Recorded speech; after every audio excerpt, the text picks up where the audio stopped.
All right, let's get one thing straight from the jump.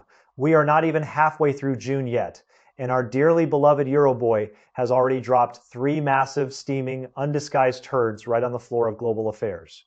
Turd number 1 came on June 8th, after 9 full years of playing nice in the sandbox. Germany and France officially threw in the towel on a joint fighter jet project. We are talking about the FCAs, the Future Combat Air System, with a total budget of 100 billion euros. That is the single largest weapons development program in the entire history of Europe.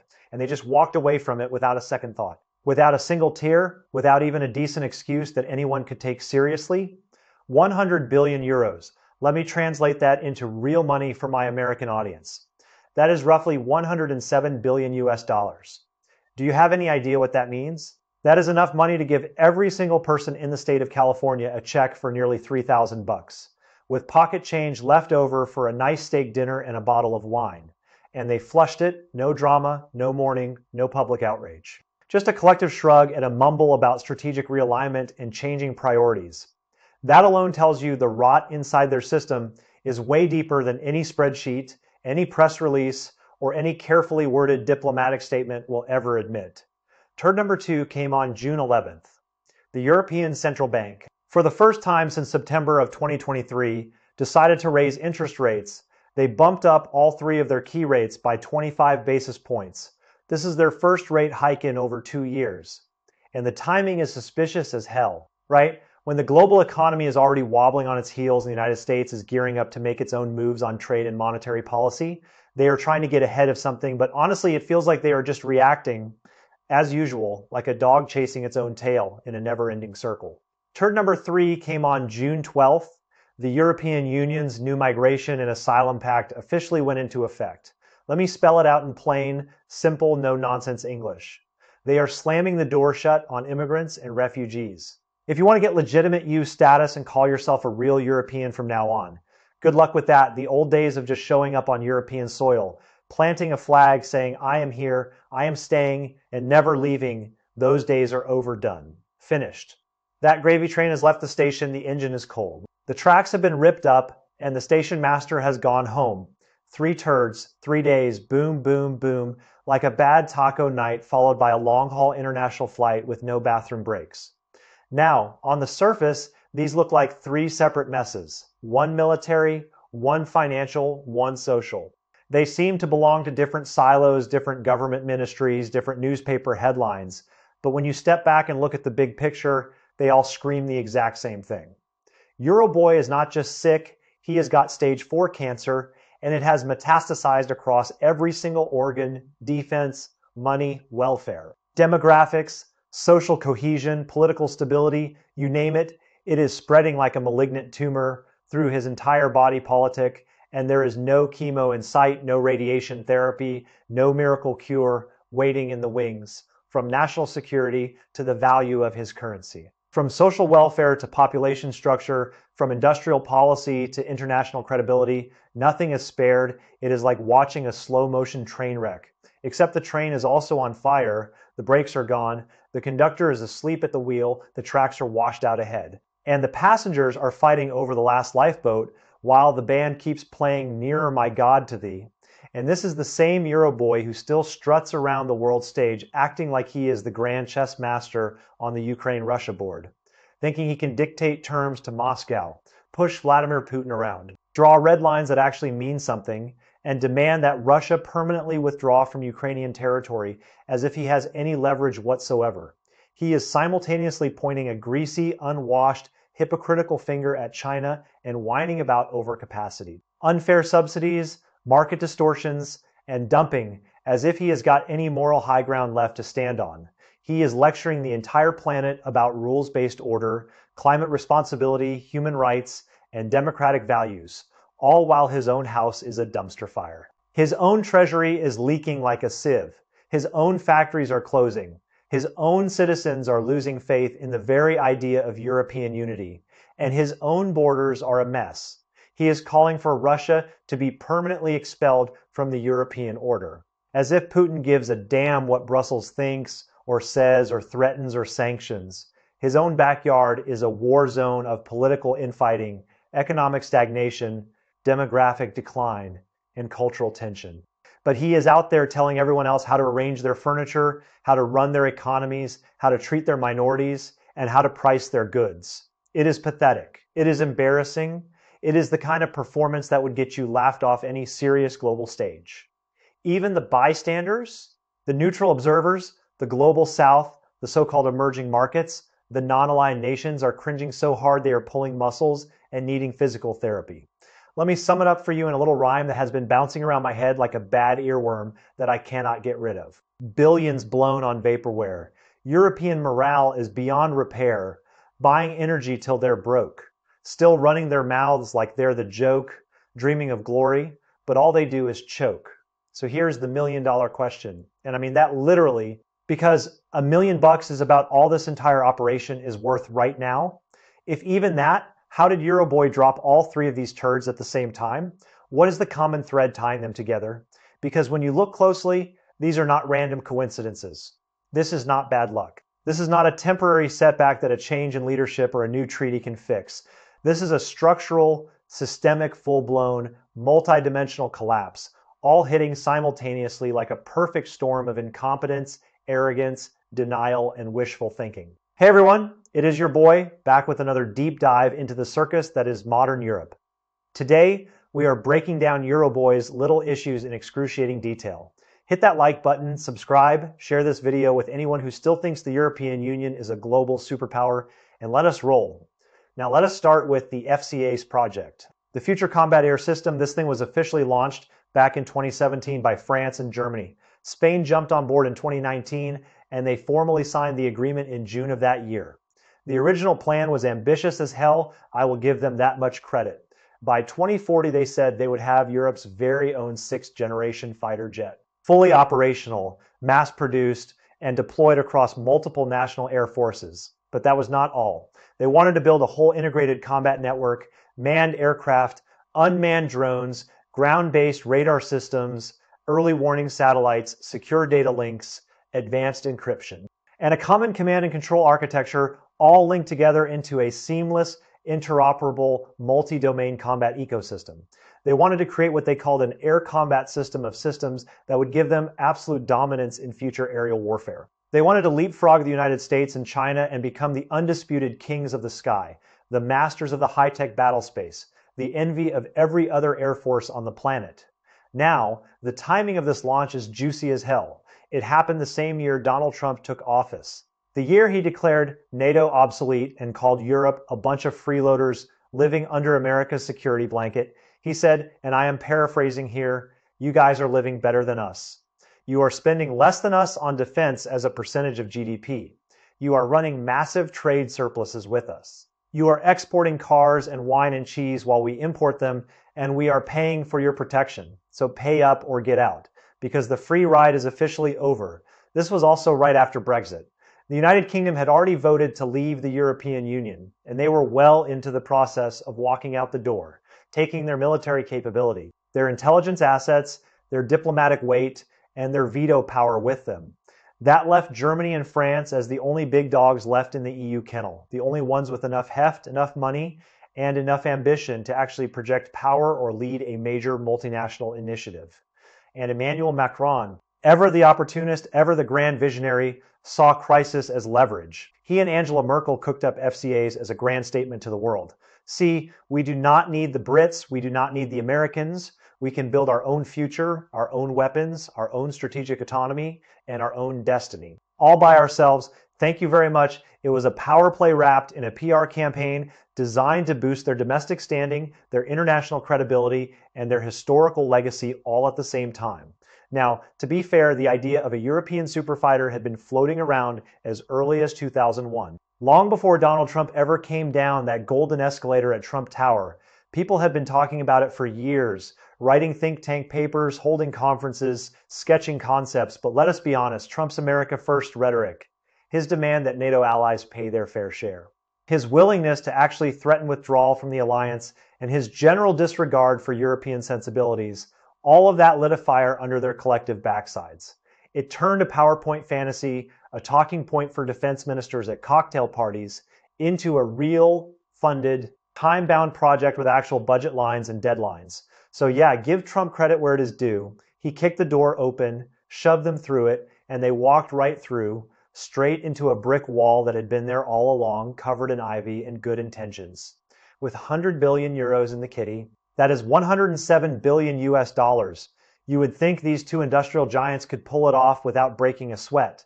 France already had the Rafale, a top-tier fourth-and-a-half generation fighter with a solid combat record, proven export sales, a mature production line, and decades of operational feedback from real-world missions. Germany had the cash, the engineering talent, the precision manufacturing base, the machine tools, the supply chains, and the institutional experience of working with NATO standards and interoperability requirements. On paper, building a 6th-gen fighter should have been a slam dunk, a layup. Even building a 5th-gen would have been lazy, a sign of low ambition, and settling for second best.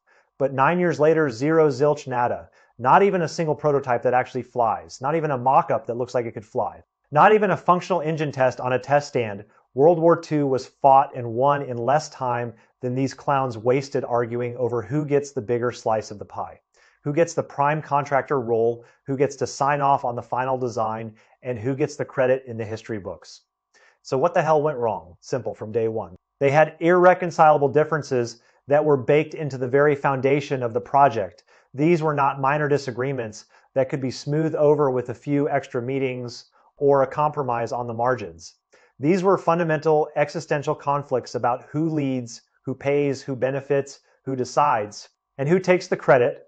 First, let us talk about the leadership question. France, with its Rafale pedigree, its independent nuclear deterrent, its decades of military aviation experience, its wind tunnels, its test pilots, its combat-proven designs, and its track record of building combat aircraft from scratch without American help, said, look, I have got the know-how, I have got the testing facilities, I have got the operational feedback from actual missions in Libya, Mali, and Syria. I call the shots. You Germans, you open your checkbooks, you sit in the corner, you stay in your lane, and you do not interfere with the core engineering. I will take 80% of the development work, you get 20%. I am the quarterback, you are the water boy, I am the lead actor, you are the grip, I am the chef, you are the dishwasher, I handle all the hard stuff, you handle the paperwork, the procurement forms, the parliamentary approvals, and the budget oversight I lead, you follow, deal with it. They were practically singing a little victory tune, thunderbolts and lightning. My Rafale is so frightening, I built this plane with my own brain.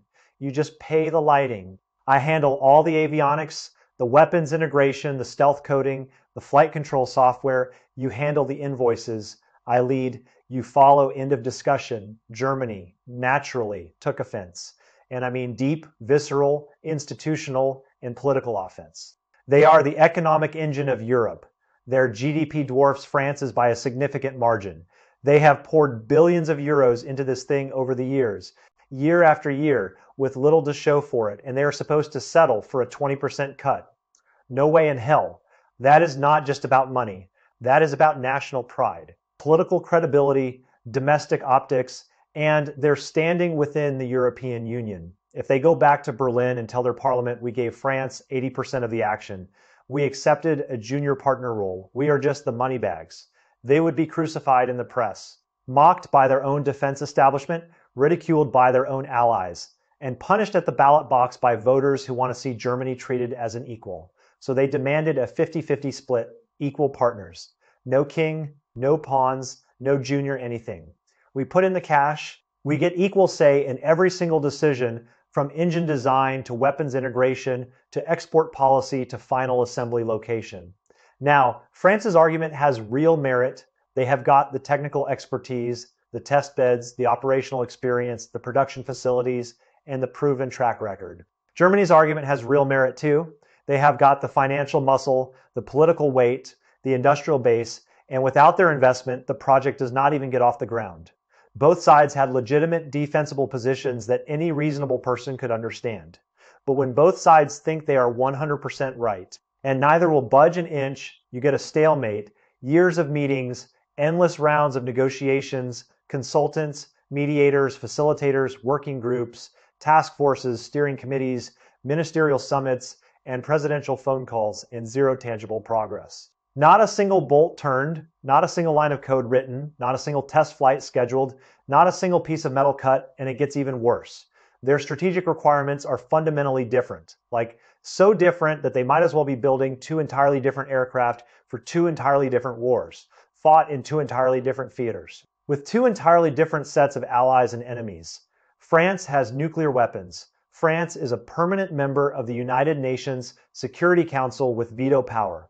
France has nuclear-powered aircraft carriers that can project power across the globe. France is one of the few countries in the world with full-spectrum military projection capability, the ability to deploy forces anywhere on the planet, sustain them indefinitely, and fight a high-intensity conflict far from home against a peer adversary. So their 6th Gen fighter had to carry nuclear warheads as part of the national deterrent. It had to operate from carrier decks with all the structural, environmental, and logistical challenges that entails. It had to execute long-range strike missions deep into hostile territory, penetrating advanced air defense systems, and it had to coordinate seamlessly with naval battle groups, including submarines, surface combatants, and land-based reconnaissance aircraft. They wanted the absolute top of the line, no compromises Pro Max Ultra Edition. A 6-sided warrior that could do everything except make coffee and do your taxes. Cost was secondary, performance was everything. They wanted the flagship, the crown jewel, the ultimate expression of French military ambition and technological prowess. Germany, totally different animal. No nukes, no carriers, no global power projection ambitions. No overseas bases, no colonial legacy to defend, and they are still carrying the historical baggage of World War II with constitutional restrictions on offensive military power that make their defense posture fundamentally defensive, cautious, and inward-looking.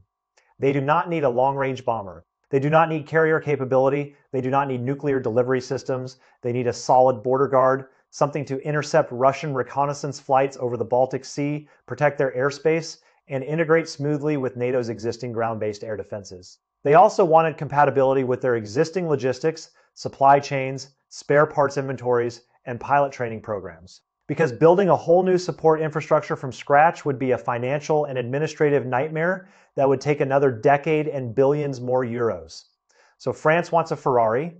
Germany wants a reliable Honda Civic. You cannot design a single vehicle that is both. The project stalled, and while they were dithering, while they were holding yet another round of constructive discussions, while they were issuing joint communiques that said nothing, some German officials started doing the cold, hard, pragmatic math. Why sink billions into a pipe dream that may never fly? Literally. When we can just buy off the shelf F-35S from the United States, the F-35 is battle-tested, it is in mass production, it works, it is interoperable with NATO, it has a proven supply chain, and it is available now. No research and development risks, no endless committee meetings, no political drama with the French. No dependency on bilateral goodwill, just a purchase order, a delivery date, and a functioning aircraft that can actually do the job. Then February 2022 happened. Russia invaded Ukraine. Germany's threat perception went from 0 to 60 overnight. Actually, from 0 to 100, in about 2 seconds, the Bundeswehr realized they had no credible air power to counter Russian advances. No modern strike capability, no viable deterrent, and no immediate solution to their capability gap. So they panicked, they placed an order for 35 F-35s with a total price tag in the tens of billions of euros, and then they turned to France and basically said, sorry babe, it is not you, it is me. Actually, it is you. I am going with the American. Do not call me anymore. I am afraid the F-35 might get jealous. You are great. Really, you have wonderful engineers. But I need something that actually exists and can be delivered within my lifetime. France was blindsided, 9 years of bickering, 9 years of compromise attempts, 9 years of joint press conferences and optimistic timelines and handshake deals, and Germany just bailed. They felt betrayed, humiliated, and furious. They tried mediators, they tried more meetings. They tried to find a new path forward, a new division of labor, a new framework, a new compromise. But the trust was shattered beyond repair. The core of FCAs, the 6th Gen fighter development, is effectively dead. The project is a walking corpse. It is still breathing on paper, still issuing press releases, still pretending to have a future, still keeping the offices open and the websites updated and the social media accounts active. But everyone with 2 brain cells to rub together knows it is over. And here's the kicker, even if they wanted to salvage it, even if they could magically resolve their differences tomorrow, even if they could find a compromise that both sides could swallow, they cannot afford the energy to build it. Europe's natural gas prices spiked to 10 times normal levels after Russia cut supply following the invasion. Industrial production costs exploded. Factories shut down, jobs moved overseas, then Trump went after Iran and effectively shut down the Strait of Hormuz, the world's most critical oil choke point, through which a huge percentage of global seaborne oil passes. Millions of barrels of crude oil per Dalton Y got held up. Delayed, rerouted, or stopped entirely, oil prices shot through the roof. And when oil goes up, everything goes up: raw materials, shipping costs, manufacturing, grocery prices, rent, transportation, you name it. Inflation roared back with a vengeance. According to Eurostat, the Eurozone's Consumer Price Index hit its highest level since September of 2023. The European Central Bank got serious PTSD from the last inflation spike, which hit double digits and wrecked their economy, destroyed savings, triggered social unrest, and nearly tore the Eurozone apart, so they hit the brakes with a rate hike. In theory, higher interest rates cool demand, strengthen the euro, and make imports cheaper, which fights inflation. That is textbook economics straight out of Econ 101. But here's the problem. The Eurozone economy is already on life support. GDP growth for 2026 has been slashed from an already anemic 1.2% down to barely 0.9%. That is stagnation. That is a hair away from a full-blown recession. You do not give a sick patient a marathon to run, you give them a bed, some rest, and maybe a mild treatment, but they cannot do nothing either. Because if inflation spikes again, voters suffer, governments fall, and the far right sweeps in with pitchforks, torches, and a ready-made narrative of betrayal and incompetence. So what do? They do this tiny, pathetic 25 basis point hike, a millimeter move, a rounding error in normal times. Just enough to say, see, we did something, we are on top of it, we are responsible stewards of the currency, we are not asleep at the wheel. It is a caterpillar crawl, a political fig leaf, a gesture that solves nothing but buys a little time, maybe a few months before the next crisis hits. Now let us talk about why Europe's economy is so weak in the first place. Because they have been coasting since the Soviet Union fell, they enjoyed the peace dividend, assumed the good times would never end, and got complacent. They missed the internet revolution. They missed the green tech boom. They missed the artificial intelligence wave. They had early leads in electric vehicles. BMW, Mercedes, and Volkswagen were all tinkering with battery tech back in the early 2000s.